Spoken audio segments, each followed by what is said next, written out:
Hello, we are going to perform an interview to complement the faster specialized training programs regarding adaptation to climate change in land and water management, including innovative governance.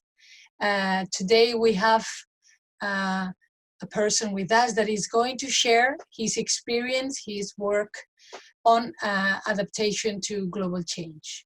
So, good morning. What is your name? Good morning. Good morning. I am Gabriel Borràs, and I am a biologist working on climate change adaptation in the Catalan Office for Climate Change. Thank you, Gabriel. Thank you for being here with us. Could you share with us which is the aim of your institution? Oh, yeah, sure. The Catalan Office for Climate Change is the technical instrument of the public administration, the government of Catalonia, to promote and coordinate mitigation plans and climate change strategies in Catalonia based on European commitments. Eocc is responsible for coordinating the development of Catalan GHG emissions inventory, for analyzing the evolution of carbon markets and supporting emission reductions policies, promoting climate change research activities of the Catalan scientific community, identifying the areas and activities at greatest risk due to climate change, and considering actions to be taken for adaptation. Thank you, Gabriel. Could you also tell us what is your role, your position in your institution? So what do you do in the Catalan Office for Climate Change? Yes, well, I am the responsible of adaptation area. It's a team composed by 4 people, 2 biologists, 1 engineer, and 1 environmental technician. And our adaptation area has redacted the Catalan strategy for adapting to climate change to reduce the vulnerability of socioeconomic sectors and of natural systems. The Catalan strategy, also known as SCAC, was approved by the government of Catalonia in November 2012 and carried out its monitoring and evaluation in February 2017. According to SCAC, the Catalan Office for Climate Change has developed 3 grants for drafting municipal plans and actions for adaptation to the impacts of climate change in 2013, 2014, and this year, 2020. A global indicator of adaptation to climate change to measure the effectivity of the actions to reduce the vulnerability. A Climate Change Act approved by the Catalan Parliament on 2017. Technical tools to assess the vulnerability of municipalities to the impacts of climate change, and technical and research papers and European projects about adaptation. Wow, thank you, Gabriel. That's really a lot of activities. Yes, a lot. That's really a lot of work. So actually, I would like to ask you further about which are the most challenging climate change impacts in Catalonia. And in your opinion, could something be extrapolated to other Mediterranean areas? Yes, the more challenging climate change impacts in Catalonia are the increasing temperatures, not only in the air, but also in the sea, and less precipitation in summer. And these 2 impacts, the increasing temperatures and less precipitation in summer, it shouldn't be extrapolated to the other Mediterranean areas. They are extrapolated to the other Mediterranean areas. They are a reality. The result of these 2 climate change impacts is less water availability due to the higher evapotranspiration values in agriculture and forests. That's to say, less water, more evapotranspiration in forests and agriculture, less flow in the rivers. I understand. And so you mentioned before that we have a Catalan strategy for adapting to climate change. And I'd like to ask more in depth, no? Which are the key adaptation measures highlighted in this strategy regarding forest, water, and agriculture, which are the faster main themes? Well, the diagnosis of the SCAC suggests that the Pyrenees and the coast, and particularly the Ebro Delta, are the most vulnerable geographical areas. The Pyrenees will be affected by mean forecast temperature increases of 2.5 degrees by the middle of the century.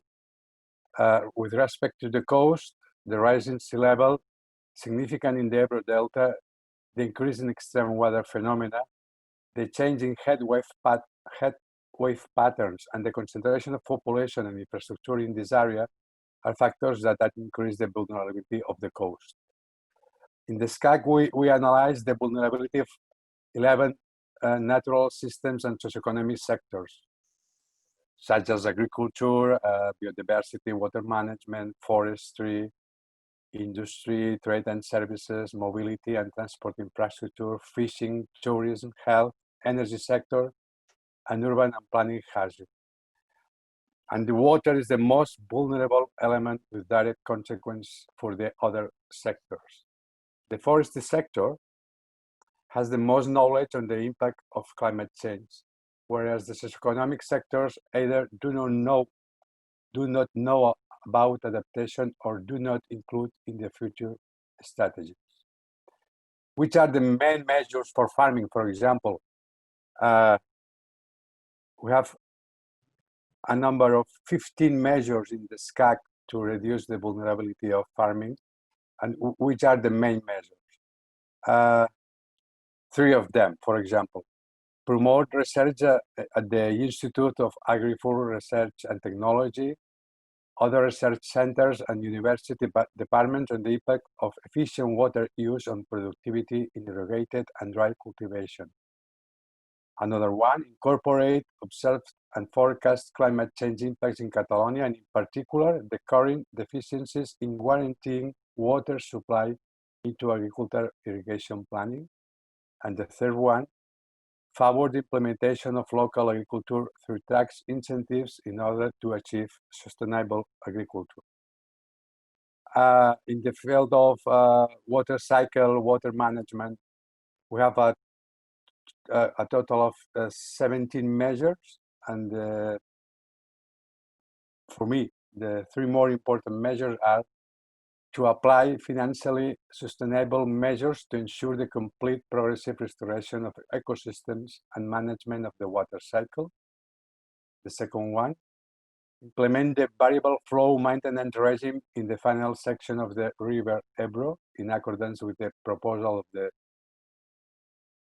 Ebro Sustainable Community, and extend the surpluses obtained through savings and efficiency to the aquatic ecosystems, and in emergency situations to urban supply through a public water rights exchange system.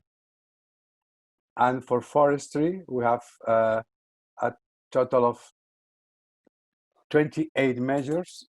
That is because the 64% of Catalonia is a forest area. That's why we have 28 measures for forests.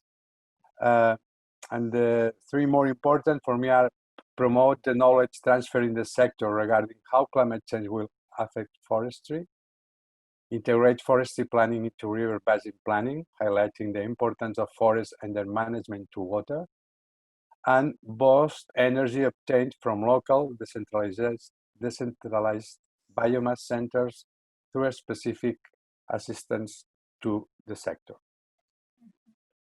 Sounds very promising. Yes. And then it's quite also important to know, why did you invest so much efforts in developing this strategy and so many different measures? Now, why is developing this climate change legislation so important and necessary? Well, I think that if you have knowledge, but if you don't have a legislation framework, it's difficult to make actions to reduce vulnerability. That's why the Catalan Parliament approved in 2017 the climate change law. This climate change law pursues 5 objectives. Firstly, for Catalonia to reduce both greenhouse gas emissions as well as the vulnerability to the impacts of climate change, to promote the transition towards a greenhouse gas neutral model, and at the same time, to transform the production model and access to natural and energy resources. Secondly, to strengthen and extend strategies and plans that have been created over recent years in the area of climate change. Thirdly, to promote and guarantee the coordination of all sectorial planning instruments related to climate change and the coordination of all Catalan public administrations, as well as promoting the participation of citizens, social agents, and economic agents. Fourthly, to become a leading country in researching and using new technologies that contribute to mitigation, to decarbonization, and to denuclearization, as well as reducing the energy dependency of Catalonia on external energy resources. And finally, to make the role of Catalonia visible to the world, both in cooperation projects as well as participation in global debate forums on climate change. These are the main objectives of the climate change law. Thank you, Gabriel. Now we would like to hear from you. What do you think are the key elements of governance for societies and institutions? What are the main elements they need to tackle to increase adaptation and decrease vulnerability to climate change impacts?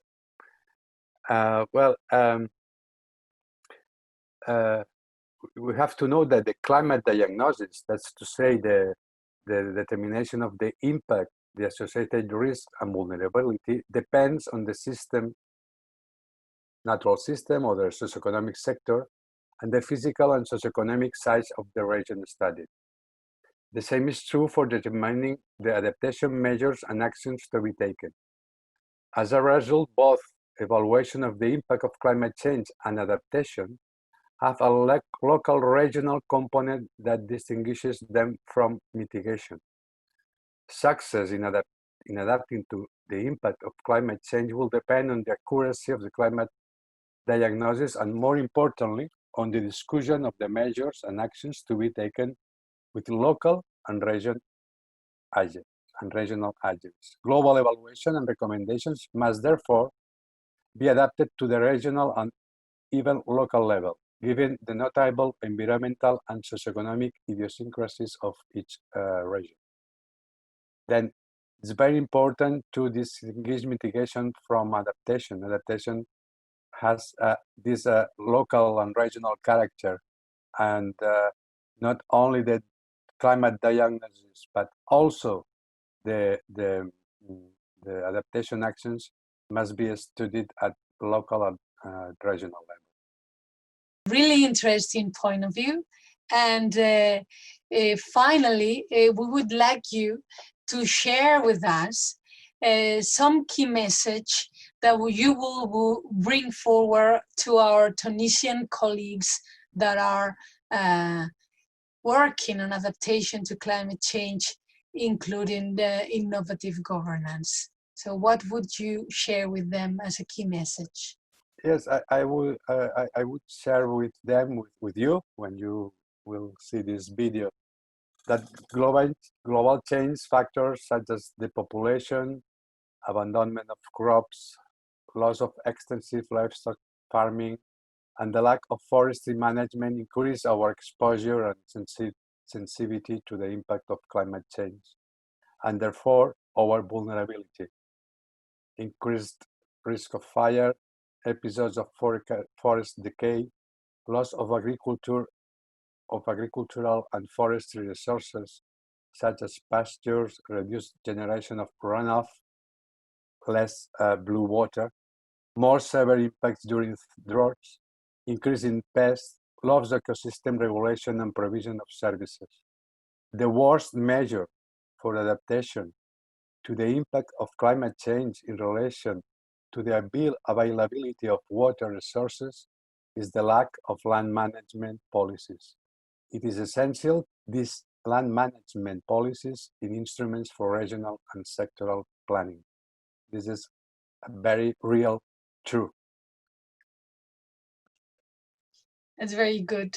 Thank you, Gabriel, for sharing all these insights and knowledge from your experience. And yes, I'm sure all the people listening to all these contributions will really be enriched by your experience. So Thank you. very Thank you much. all. Thank you all.